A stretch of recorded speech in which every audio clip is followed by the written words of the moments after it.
আসসালামু আলাইকুম রহমতুল্লাহ। আমি মোহাম্মদ আশিকুর রহমান মারুফ আরএসএফ ট্রেডিং কোম্পানির পক্ষ থেকে সবাইকে আজকের আমাদের এই ভিডিওতে স্বাগতম জানাচ্ছি। নতুন বছর 2025 শুরু হওয়ার আগেই আমরা আপনার ঘরে থাকা বাথটাবের শৌখিনতা বাড়াতে নিয়ে এসেছি আরামদায়ক এবং টেকসই বাথ পিলো এবং বাথটাব ম্যাট, যা আপনার বাথরুমে থাকা বাথটাবে আরামের সাথে সাথে বাড়িয়ে দেবে বাথরুমের সৌন্দর্য।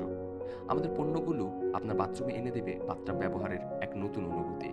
প্রোডাক্টগুলো বেশ প্রিমিয়াম কোয়ালিটির হওয়ায় সৌন্দর্যের সাথে সাথে অনেক টেকসই, দীর্ঘদিন আপনার বাথরুমে আরামের সাথে সাথে সৌন্দর্য বর্ধন করে যাবে। পিলো এবং ম্যাটগুলোর পিছে সাকশন কাপ থাকায় খুব সহজে আপনার বাথটাবে ম্যাট এবং পিলোগুলো আটকে থাকবে। ফেব্রিক কোয়ালিটিও খুব প্রিমিয়াম, খুব সহজেই ধোয়া যায়, সুতরাং অপরিষ্কার থাকার কোনো ঝামেলাই থাকে না। আমরা আরএসএফ ট্রেডিং কোম্পানি আমাদের ফুল স্টক নিয়ে অপেক্ষায় আছি পুরা বাংলাদেশে রিটেল বা হোলসেলে সাপ্লাই দেওয়ার জন্য। আমাদের প্রোডাক্টগুলি যদি আপনাদের পছন্দ হয়ে থাকে, ভিডিওর ডিসক্রিপশনে থাকা ঠিকানায় যোগাযোগ করুন, আমাদের ফোন করুন বা আমাদের ইমেল করুন। ভবিষ্যতে আরও অনেক নতুন নতুন প্রোডাক্টের ভিডিও পেতে আরএসএফ ট্রেডিং কোম্পানির ইউটিউব চ্যানেল বা ফেসবুক পেজের সাথেই থাকুন। ধন্যবাদ সবাইকে।